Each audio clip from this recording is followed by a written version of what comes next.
Hi guys, welcome back to the Auto Talk YouTube channel. I'm Chris and this is the Integra that we've been doing the all-wheel drive build on. So this is the second video in the series, and on this video we're going to go in depth with the engine build and the fuel system today. So what I'll do is I'll pass you over to Josh, the technician, and he can talk more technical.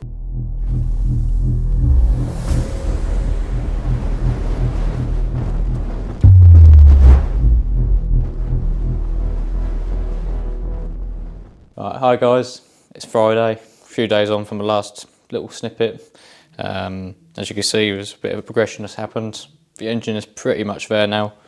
The only real thing left is, once it's off the stand, stick the rear main seal in, build up the flywheel and clutch, get it married up to a gearbox.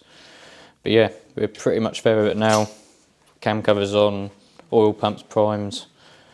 I can't exactly remember where we last left off, but I know we had like all the cams and the valve training, so since then it's been timed up, everything double checked, triple checked, all the tolerances checked out, the valve flash all adjusted to suit, and yeah, that's pretty much it. A lot of it is just not very interesting stuff, but it's just like putting your sump on and like windage tray and other stuff like that.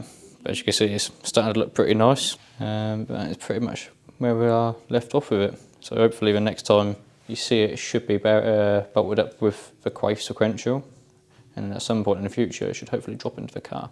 Alright, well, we'll move on up to the car now. There's been a little bit of an update on it, just finishing off the fuel tank side of things, or the mounting for it, so we'll show you that now.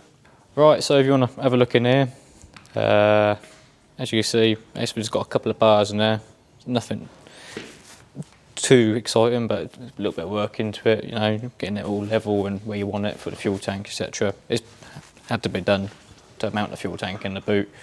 All it is, it's just a bit of a box section, and then with a couple of spreader plates either end of the bar, and as you can see it as it is right now, they've all been fully welded out, seam sealed, edge primered, and then just a bit of white on top to blend it in with the rest of the spare wheel well.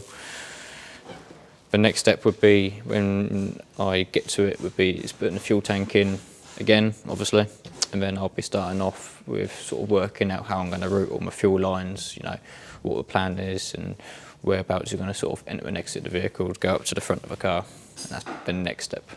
2 weeks later. Hi guys, it's been a couple of weeks since the last little snippet you would have seen. There's been quite a bit of progress that's been happening.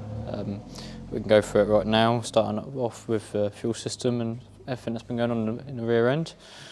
If you come in here and have a look, as you can see, tank's now painted, only because Jamie didn't really like the look of the shiny tank that it was before. So yeah, we've given it a bit of paint, coat of paint. It's now mounted as well. I think last time we left off it was mounting a tank. I can't remember whether or not it was finished or not, but yeah, all the bars, etc., and all the mounting is now finished. Yeah, so yeah, talk about a few things that's going on in the boot right now then. So yeah, obvious one, tank itself, rollover valve, few fittings, etc. Fuel system, starting from scratch takes a little bit of time to work out what route you're going to take, what fittings you're going to need, what lining you're going to run, etc., etc.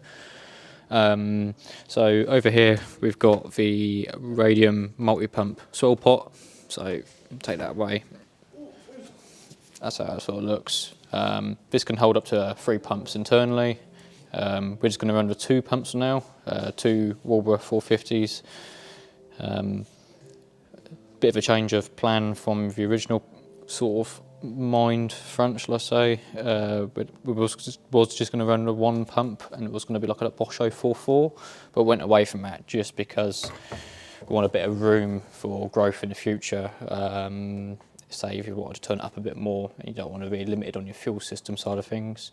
Not to mention that Bosch 044 as well, it's kind of older technology now.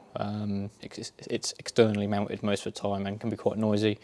So yeah, this just wins and ticks all the boxes for what we both want, really. Moving along, got the lift pumps here. So this is what's going to take the fuel from the main tank into the swell pot itself. They just consist of a couple of facet pumps, literally just to lift the fuel out of the tank into the swell pot. And that's about it really so far, apart from couple of little bulkhead fittings at the front of the floor to basically hook up quite nicely to the fuel lines underneath the car. And that's about it so far at the back here. Alright, yeah, so under the bonnet side of things now, quite a bit's happened. As you can see, we've got engine and box sat in the hole now. Front subframe's in, basically it's all pretty solid, dry shafts are in. The only thing that has really stopped me from getting the whole assembly, the whole lump, into the bay was I wouldn't needed to wait and wanted to get my fuel lines run from the back to the front to make sure that there's going to be no interference or anything like that. So now they're run, I've got a bit of excess here, so this can get trimmed and terminated where suited.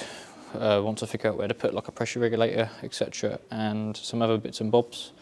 But yeah, it's looking pretty good so far.